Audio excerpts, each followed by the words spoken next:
Hello beautiful people, welcome back to my channel. It's your favorite girl Patiti Sparkles, and I'm back at it again today with a new video straight from my apartment in the UK. So guys, today I want to show you my Airbnb apartment. I want to do an Airbnb tour. So for the people in the UK, you're already quite familiar to this. Like, this is something very common in Nigeria. Is getting common. Airbnb apartment is getting common in Lagos. I can't say so much for Ibadan. In Ibadan, you might see like maybe just 10 apartments and in some specific area.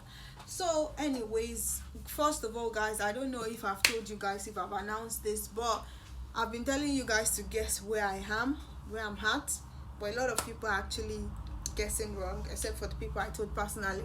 So yeah guys, I'm in Bristol City, and I'm going to the University of West of England, Bristol. So my school is the University of West of England, and it is in Bristol, and I'm going to be studying MSc Project Management. So as you know, my background, I had BSc Accounting. I did some certifications. I did certification in Human Resources, because I just like the management part of accounting. I'm not really into financial accounting so much anymore. I've done it, been there, done that. I have like 3 years experience in financial accounting, and I just didn't like the financial part, but I really loved management accounting. So that was why during quarantine I did certification in Human Resources with the University of Minnesota. It was an online class, and so because of what I want to do in management especially, so now I'm doing project management MSc at the University of West of England. So I'm just putting that out here for people that didn't already know. And I'm just finishing quarantine now because I can't go out since I can't even step out of my house.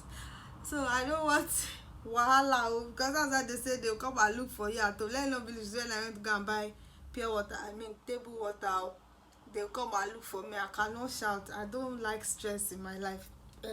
Anyways, so today I'm going to show you around in my Airbnb apartment. So note that first of all, I have Nigerianized this house. It looks like a typical Nigerian house with quite a lot of load. Guys, searching for house in this place is a lot. I know a lot of people be like, oh, check this app, check this thing. I've done that. I've checked Zoopla, Spare Room, Rightmove. Guys, getting accommodation for students, especially self-accommodation, is the hardest. Like, whenever you go on these sites, check the houses available for rent. They will literally put it there, no students allowed. So most student accommodations are all these like dorms that 20 people will be sharing 2 toilets. And it's not even like that cheap. You'll still be seeing it for like 350 to 400 pounds, when I can get like a spare room for 400 to 500 pounds per month. Like, the shared house, no privacy, no nothing. Like, I can't do that. Like, it's just even if you want it, there are even no accommodations. Fine, okay, let's even have a day of humble beginnings. Well, it's not like I even want to waste money anyways. So obviously if I see something cheap, I should take it, but it's not even available. Before they will say you should go and bring guarantor, go and bring this one. If I don't know anybody in the UK, who will do my guarantor? So like, it's just crazy. If you are in the University of Bristol, if you are living in Bristol, anyone from Bristol can relate to this. Even working class, before they give you house, the questions they will ask, they will ask for access to your bank account, access to your job. They will ask for reference from. It's just like, it's totally different here. Like, a lot of students are actually stranded, having to squat, because a lot of them have not found accommodation. And the ones that will find, they'll say, okay, you have to pay 3 months rent, then you have to pay deposits, which is a lot of money. So it's like you have to pay like 2,500 up front, and some people don't have that much to pay at the moment. Like, a lot of people can actually pay monthly. Some people, as budgeted with their parents that, okay, we are going to have this monthly payment. Okay, anyways, I was going to give you an Airbnb tour. So another thing about this place, my Airbnb, why it's so funny is that, first of all, it is right on the road. Like, this is the first time I'm seeing an apartment like this. You probably see something like that in Lagos, but most times those houses, the downstairs are always used as shops. But this one is right, it's like my house is right in front of the road. At night like this, there's one guy, I'm so sure he has power bike. I know he's just using it to disturb us in this neighborhood. It's around 9 p.m. to like 12. You just be hearing the revving, or is that was boom? You'll be hearing that. So anyways, guys, I've talked for so much, for so long. Let me show you what our Airbnb apartment look like. So I'm going to go from outside and then come in, because now I can step out. Okay, so guys, this is the outside of my apartment. This is what it looks like, and this is my apartment.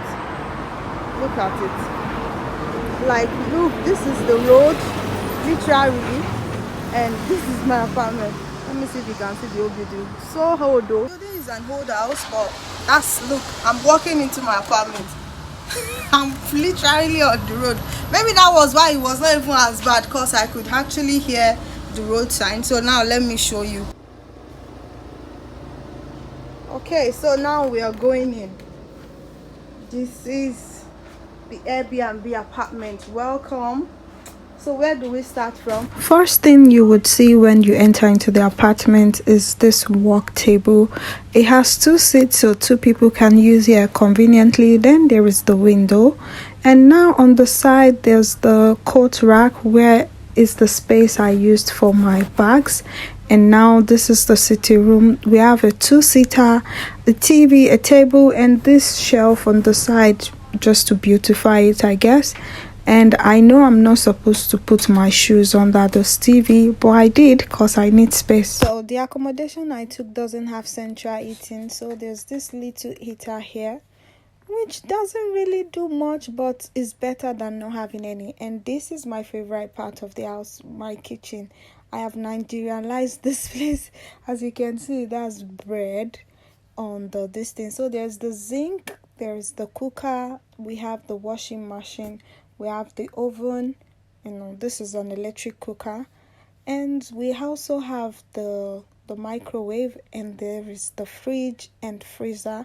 It's not the biggest one, but it's really, really big enough for my stuff. And also on top of the freezer, I kept some things there.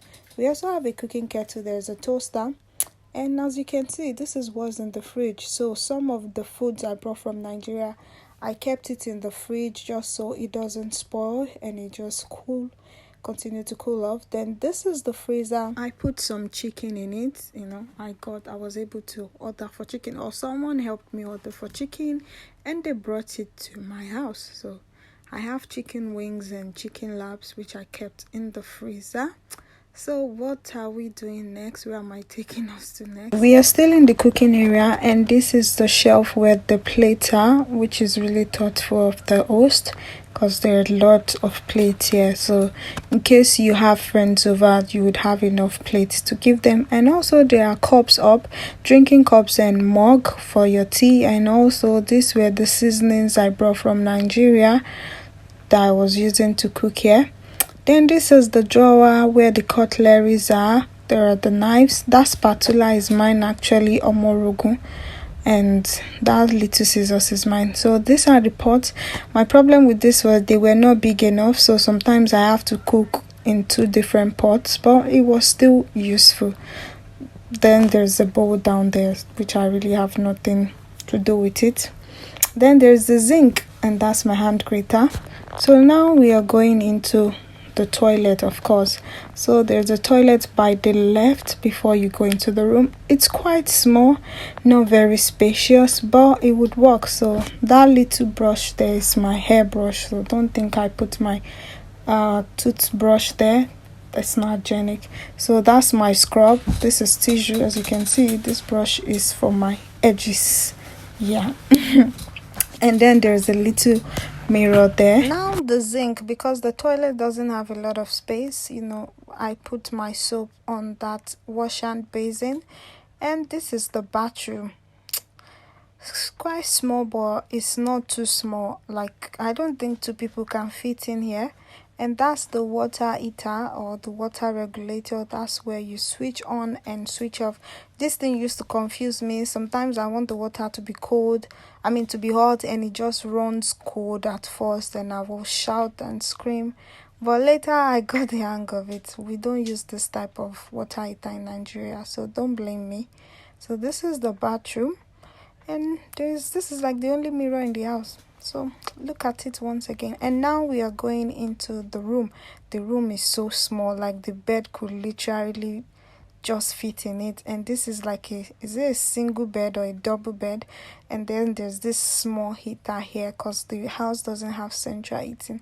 So this is one of my boxes, and this is my clothes. So I did laundry at first, and then I had to dry it on that rack. Hey guys, that's that for my Airbnb apartment. Even though I'll be moving from here like really soon, cause I thought the accommodation I was going to get will be ready, but the landlord had to give us another date that he won't be ready until this date, so I have to wait.